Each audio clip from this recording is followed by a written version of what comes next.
చేసినప్పుడు కొన్ని ఆత్మల్ని ప్రభువు రక్షించారు. అదే దర్శనము దైవజనులు అమ్మగారు కూడా చాలా సమర్పణ, చాలా విధేయత, విశ్వాసము. దైవజనులను అమ్మగారిని చూస్తే మనం చాలా నేర్చుకోవచ్చు. నేను చాలా వారిని ఎక్స్పెక్ట్ చేసే కారణం ఏంటి అంటే, అసలు సమయం అని లేదు. అర్ధరాత్రిని పగలని సమయం ఎప్పుడో తెలియని పరిస్థితిలో వాళ్ళ జర్నీస్ అలా ఉంటాయి. ఏ ప్రాంతంలో పిలిచినా కూడా రాను అని అనరు. అది ఏ స్థలమైనా వస్తారు. పేదవాళ్ళని, ధనవంతులని, గొప్పవారు కానీ, ఎనీహా ఎవరినైనా సరే వారు ప్రేమించే మనసు ఉంది వారికి. దేవుడు మనకిచ్చిన ఒక సమయంలో కూడా మొదటి మాట ఏంటి, ఏం చదువుకున్నాం? సమయము సమీపించి. సమయం అనేది చాలా విలువైంది. ఈ వినే సమయం, వాక్యం చదువుకునే సమయం, సమయం సమీపించింది కనుక ప్రవచన వాక్యములు చదువువారును వాటిని విని ఇందులో వ్రాయబడిన సంగతులను గైకొను వారు ధన్యులు. రోమపత్రికలో 2వ అధ్యాయంలో ధర్మశాస్త్రము వినువారు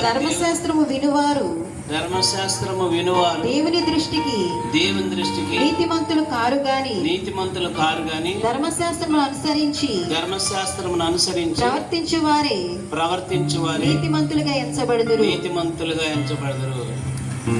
చదివేవాళ్ళు మంచిదే, వినేవాళ్ళు మంచిదే.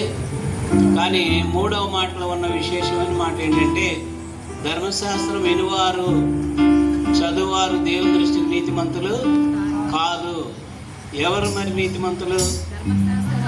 ధర్మశాస్త్రం అనుసరించి ప్రవర్తించేవారు. సమర్పించుకుని వచ్చిన మీ విశ్వాసాన్ని బట్టి దేవుడు మీకు కొన్ని గొప్ప ఆశీర్వాదాలు ఇవ్వడానికి తీసుకొచ్చారు.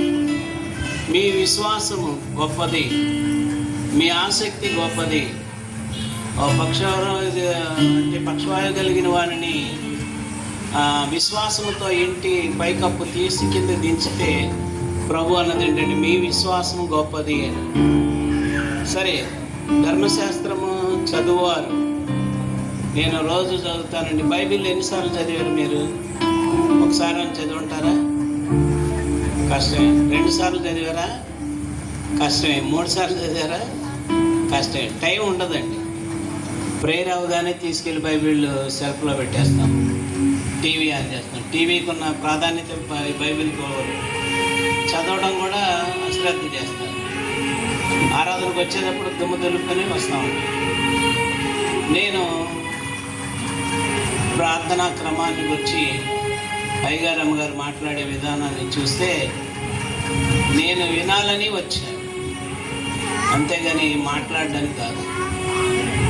నాకు దేవుడు ఇచ్చిన సంఘాలు ఉన్నాయి, పరిచర్య ఉంది, మాట్లాడుతూ ఉంటాను. కానీ ఆ దైవజనులు అమ్మగారు వాళ్ళ యొక్క ప్రార్థన, విశ్వాసము, వారి నడిపింపు, వారి విధానం అంతా కూడా ఆత్మీయంగా మన కోసం మాట్లాడిన సందేశాలు ఎన్నో ఉన్నాయి. సరే, మంచిది. ఈ సమయంలో ప్రవచన వాక్యము చదువువారు వాటిని విని గైకొను వారు ఎవరు ధన్యులు అంట? విని గైకొనేవారు. ధర్మశాస్త్రం. మరి ఫస్ట్ ప్రకటన గ్రంథంలో ఏం చదువుకున్నాం? సమయం సమీపించింది గనుక ఈ ప్రవచన వాక్యం చదువువారు వాటిని విని ఇందులో వ్రాయబడిన సంగతులను గైకొను వారు ధన్యులు. ధనం ఉన్నవాళ్ళు ధన్యులు, ఉద్యోగం ఉన్నవాళ్ళు ధన్యులు. అంటే అట్లా నాకంటే ఎన్నో ఇవి ఉన్నాయండి అంటారు. ఇల్లున్నా, స్థలం ఉన్నా, పొలం ఉన్నా, మేడ ఉన్నా, మిద్దున్నా అండి, మంచి ఉద్యోగం ఉన్నా, మంచి అందగాడమైనా, ఆటగాడమైనా, పాటగాడమైనా, వాక్యం చదివి వాక్య ప్రకారం ప్రవర్తించకపోతే, బైబిల్ మాత్రం మనం తీసుకుని వస్తున్నాం అంటే కాదు, వాక్య ప్రకారంగా మనం ప్రవర్తించడం. 1 యథార్థంగా ఉండాలి, 2 నీతిగా ఉండాలి, 3 పరిశుద్ధంగా ఉండాలి. తిమోతి పేతురు రాసిన మొదటి పత్రికలో వ్రాయబడింది, నీతిమంతుల ప్రార్థనలు దేవుడు చెవికి ఆలకిస్తున్నాడు. మన ప్రభు ఎదుట కన్నులు ప్రభు కన్నులు నీతిమంతుల మీదను నీతిమంతుల మీద, ఆయన చెవులు వారి ప్రార్థనల వైపును ఉన్నవి గాని ప్రభు ముఖము కీడు చేయవారికి విరోధముగా ఉన్నది. హల్లెలూయా. ప్రవచన వాక్యాలు చదువుతమే కాదండి, వాక్య ప్రకారం ప్రవర్తించువారై ఉండాలి. సొలొమోను మహాజ్ఞాని 3వ సామెతల 3వ అధ్యాయంలో ఈ వాక్యం విని ఆశీర్వదించబడాలని మేము చదువుతున్నాం. త్వరగా చెప్పు. నా కుమారుడా నా ఉపదేశమును మరొక నా ఆజ్ఞలను హృదయపూర్వకంగా గైకొనుము. అవి దీర్ఘాయువును సుఖజీవంతో గడిచి సంవత్సరములను శాంతిని నీకు కలుగచేయును. దయను సత్యమును ఎన్నడును నిన్ను విడిచిపోనీయకుము. వాటిని కంఠభూషణంగా ధరించు. నీ హృదయమును పలక మీద వాటిని వ్రాసుకొనుము. అప్పుడు దేవుని దృష్టి మానవుల దృష్టి యందును దయనొంది మంచివాడవని అనిపించుకుందు. చాలు, స్తోత్రం చేద్దాం. హల్లెలూయా. ధర్మశాస్త్రం చదివి విడిచిపెట్టడం కాదు, ఆజ్ఞ ప్రకారంగా నడుచుకోవడం. ఆజ్ఞ అతిక్రమే పాపం. ఈ ప్రజల కొరకు ప్రార్థన చేయకపోవడమే నేను పాపం చేసిద్దనని మంచి సమయాలు ప్రవక్త అంటాడు. కనుక మీకోసం ఆర్నిషలు శ్రమించి ప్రార్థించి మీ సమస్యలు తెలుసుకొని మీ కొరకు ఎంత దూరమైనా ప్రయాణం చేసి వచ్చి మీ కొరకు శ్రమ తీసుకుంటున్నారు దైవజనులు. ఆదరణ కుమారయ్య గారు అన్నగారు ఇంకా పరిచర్య ఉంది పెద్దది. వారు ఎక్కడో ఒక చోట ఉండి మౌనంగా ఉండొచ్చు, కానీ ఇది దర్శనంతో వచ్చారు, దర్శనంతో నడిపిస్తున్నారు. దేవుడిచ్చిన స్వరం ద్వారా, దేవుడిచ్చిన అభిషేకం ద్వారా నడిపించబడుతున్నారు మీరు. అంతేగాని మేము పోగు చేస్తే వచ్చేవాడు కాదు. కొందరు ఆటోలు పెడితే ఫ్రీగా వస్తామని అంటారు. మీరు అలాంటి అనుభవంలో లేరు. అలా వచ్చేవాళ్ళు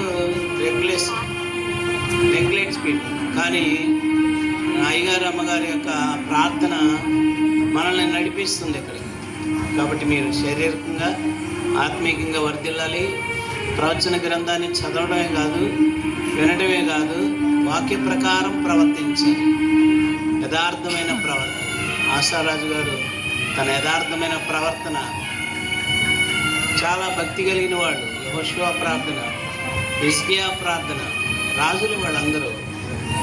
కాబట్టి దేవుని వాక్యాన్ని వింటున్న మనము వాక్య ప్రకారంగా ఉన్నామా, చదువుతున్నామా, వాక్య ప్రకారం ప్రార్థిస్తున్నామా, ఆజ్ఞను అతిక్రమిస్తున్నామా, ఆజ్ఞ ప్రకారంగా నడుచుకుంటున్నామా, ఈ విషయాలు మీరు జ్ఞాపకం చేసుకోవాలని నేను తెలియజేస్తున్నాను. దేవుడు తన మాటలు దీవించి ఆశీర్వదించును గాక. ఆమేన్.